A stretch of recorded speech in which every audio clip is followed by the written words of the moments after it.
Bonjour les Jedi et les Sith.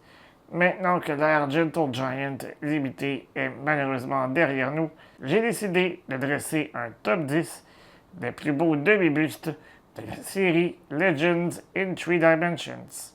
Mon nom est Dominique alias Lord Doom et vous regardez Star Wars Artifacts.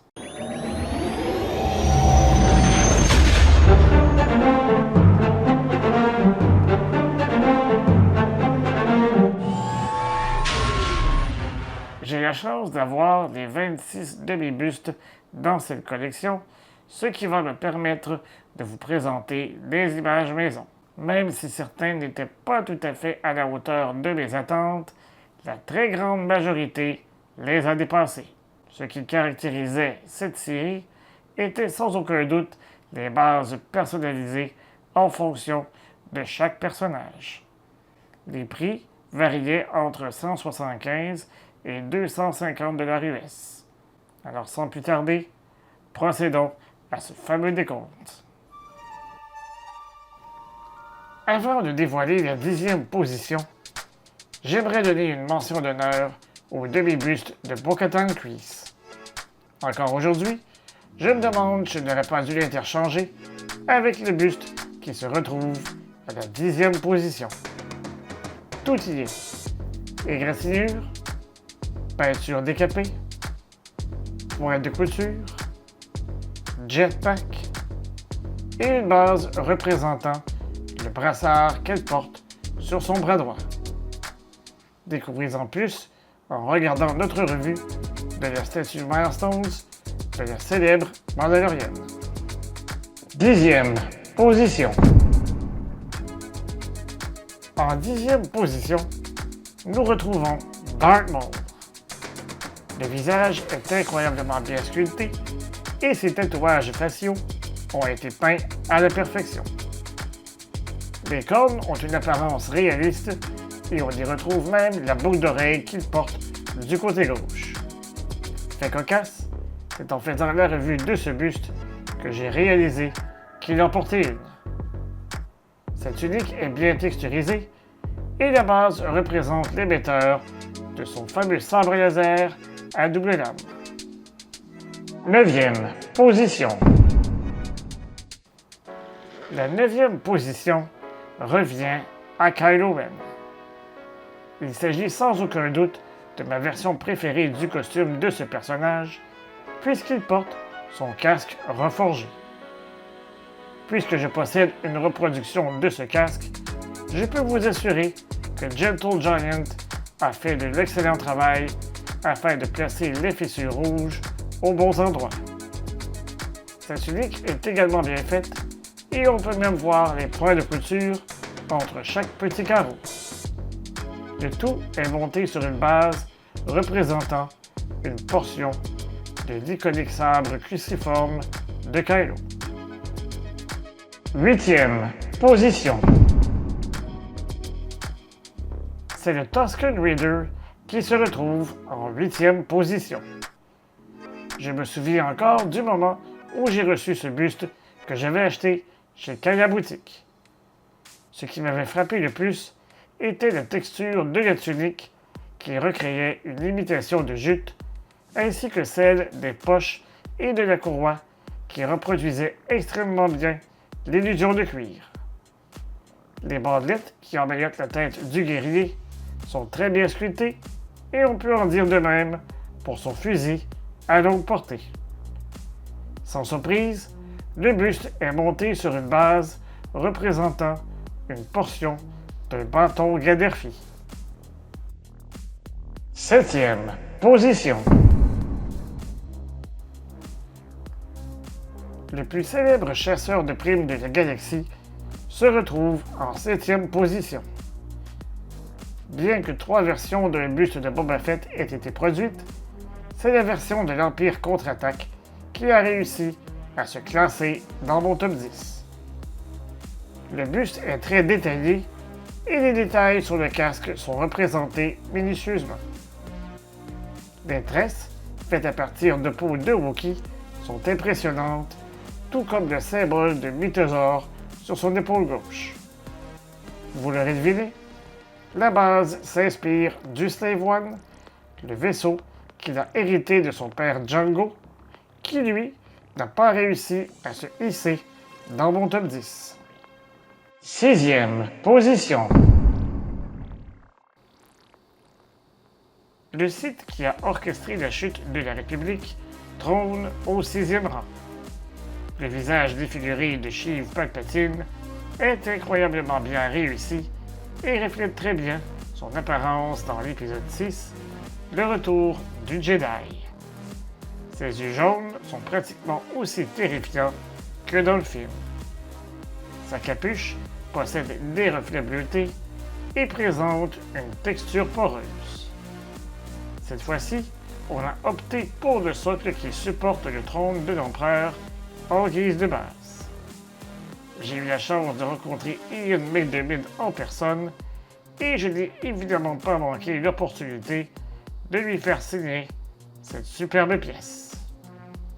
Cinquième position. La 5e place de ce top 10 revient au Grand Amiral Thrawn. Le visage du personnage est très ressemblant à celui qui incarne le rôle, Lars Mikkelsen. La peau bleutée et les yeux rouges caractéristiques des Chiss ont été exécutés avec brio.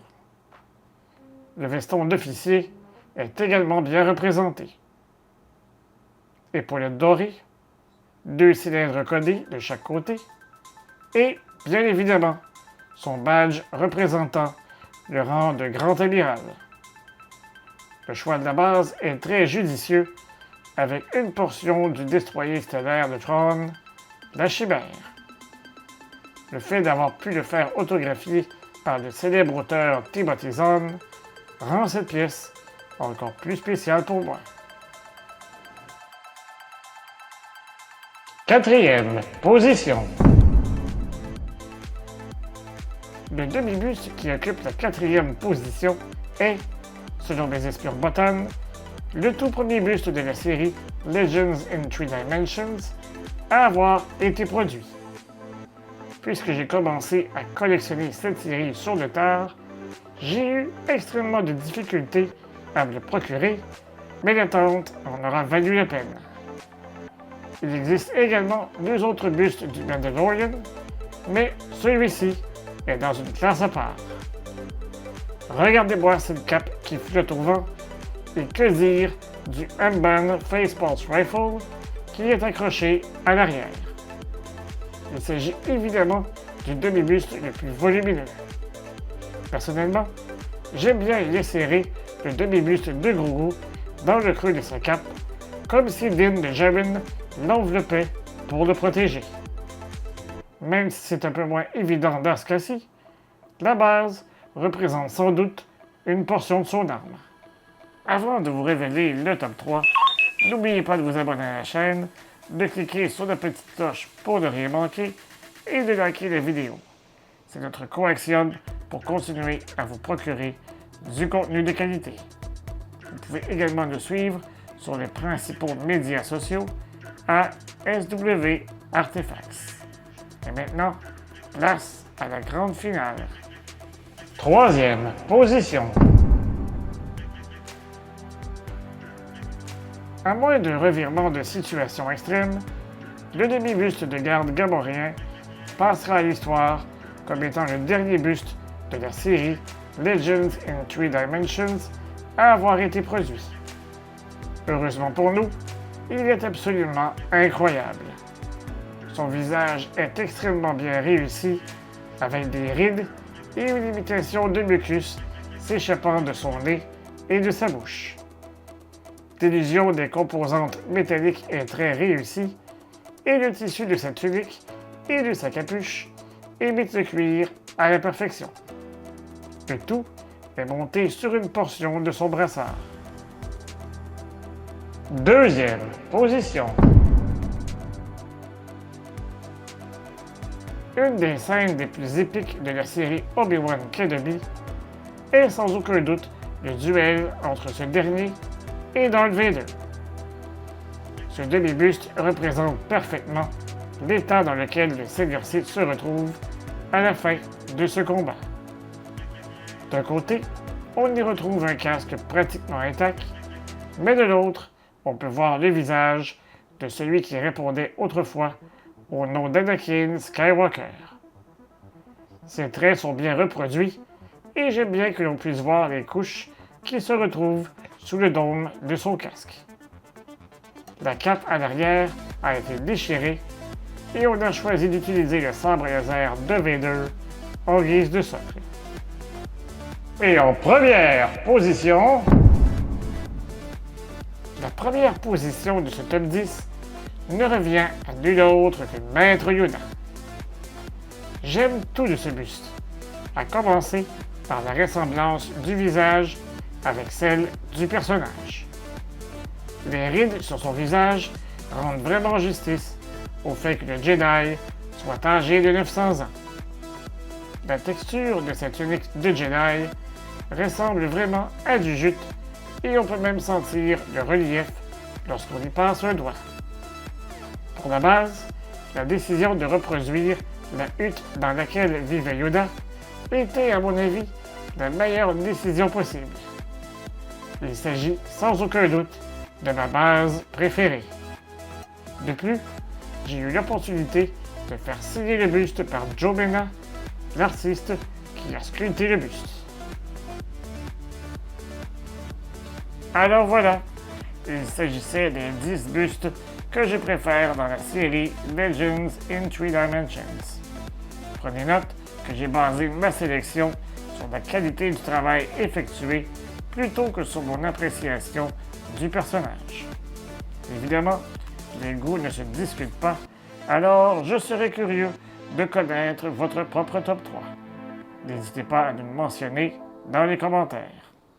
Prenez également note qu'une revue approfondie de chacun des 26 bustes N3D est disponible sur la chaîne. Avant la fermeture de Gentle Giant Limited, 5 autres demi-bustes avaient été annoncés, soit ceux de Salacious B. Crumb, de Capitaine Rex, de Snowtrooper et de l'Armurière. Gageons qu'au moins un d'entre eux aurait réussi à se hisser dans le top 10. Il y avait même un demi-buste de Leia en déguisement de Bausch de prévu. Mais on n'a jamais eu les images officielles. J'espère que vous avez apprécié cette vidéo car j'ai d'autres top 10 à vous présenter dans un avenir rapproché. On se revoit prochainement pour une autre vidéo et d'ici là, je vous dis à bientôt et que la force soit avec vous à tout jamais.